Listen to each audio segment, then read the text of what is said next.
Welcome, ladies and gentlemen, to Living in Stretch. My name is Alex Schneider, along with my good friend and co-host. Alex, it's good to see you again. My name is Paul Eppy. You have your girlfriend with you, which seems to be causing some issues over on the other side of the camera. Yeah. We're going to dive straight into this preview of the Cubs, and would you believe it, the Dodgers make it to the CS. So I'm going to go ahead and take the Cubs on this one. Paul actually took the harder one of the two. I'm kind of glad I took the Cubs. I didn't take it. You chose the Cubs. Well, I have good reason. I'm fat and lazy and don't like to do too much work. Less work for you, right? So the Cubs pitching is not as kind of out there as the Dodgers is, but the Cubs pitching is lesser for Game 1, but the rest of the games haven't been listed as to who's going to start those.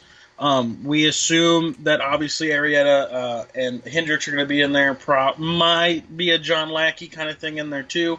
But the only one stated for sure is Lester for Game 1. Like you said, Alex, the Dodgers pitching is a complete mess. This is the hardest preview that I've ever really had to do because of the Game 4 and Game 5 from the National Series. So just a little background. Kershaw threw Game 4 on Tuesday. Day off on Wednesday. Rich Hill threw Game 5 on Thursday on, I think, like 3 or 4 days rest. So it was a short rest game for him. And then Julio Urias came in and pitched 2 innings, 30 pitches. And then Kershaw, obviously, as we all know, came in to close Game 5. So with that said, this is a complete mess. There's nothing disclosed yet about the pitchers, so I had to do a little investigative work and figure out what the hell's going to happen. And I was only able to figure out Kenta Maeda is going to start Game 1 on Saturday because he started on this past Sunday in Game, I guess it was 2. So that'll be 5 days rest for him going Saturday night. So that makes sense for Maeda Game 1. After that, honestly, it's a complete toss-up. It's not going to be Kershaw. It's not going to be Hill, because those guys have been pitching a lot lately. And I don't think it's going to be Urias either, because he also threw 30 pitches on Thursday. So they might have to call up Scott Kazmir. They might have to call up Ross Stripling. I don't know. Kershaw may not go until Game 3 or Game 4. Rich Hill may not go until Game 3 or Game 4. I have no idea. Nobody has any idea. Thankfully, we don't get paid to make those decisions. We're just here talking about it. But it's a mess. We'll see when it happens. So injuries to report for the Cubs, nothing new. Everybody's pretty much good except for one of their starting pitchers that I can't think of his name at the moment. The fifth guy that they traded like last year and now got back. I don't remember his name. I'm not going to go into it, but he's hurt, but he probably wasn't going to start anyway. So other than that, there's no new injuries for the Cubs. You're probably thinking of Jason Hamill, is that right? Yeah. Right. Yeah. I don't have any injuries to report for the Dodgers. Nothing new on their front. Which is exactly why we thought that they would win that series, given the fact that nobody was hurt for them. Their pitching definitely didn't do them any favors during that series to help back us up. Ultimately, though, they did win. Players to watch for the Cubs. I'm not like Paul. I like talking about this Cubs squad, so I'm going to go into who I think who's going to perform very well in this series, and you can probably guess it, and that's fine. I'm still going to talk about it. Anthony Rizzo, obviously. I'm not going to go into a list of why. I'm going to name names. Chris Bryant, for the obvious reasons. Addison Russell, obvious reasons. Kyle Hendricks, the obvious reasons. You're getting the point here. They're core players that have been there all season for them are still there for them now. And they're not going to go anywhere, so just watch out for that. Those are my players to watch, and for the good reasons for that.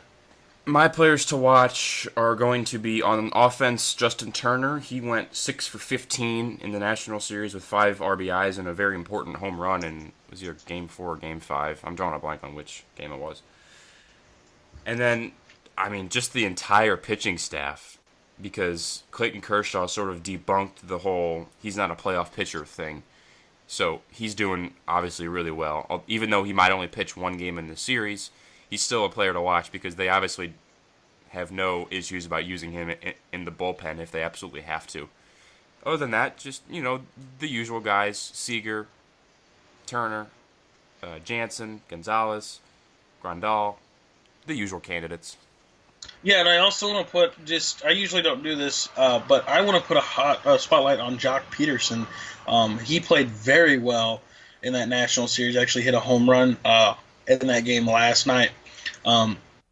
So moving on to players that you don't really have to watch or not hot, what we usually say. And for the Cubs, I can only think of really two. Actually three, but I'm going to categorize it in one, and that's their catchers. Their catchers usually aren't offensive monsters. They're usually back there because their catching skills are pretty good. Montero is not really known as a big offensive catcher, but really catches really good. Anything pitch framing to having soft hands and just being able to catch, he does really good. And Ross, we've talked about him don't get me started back on year. David Ross.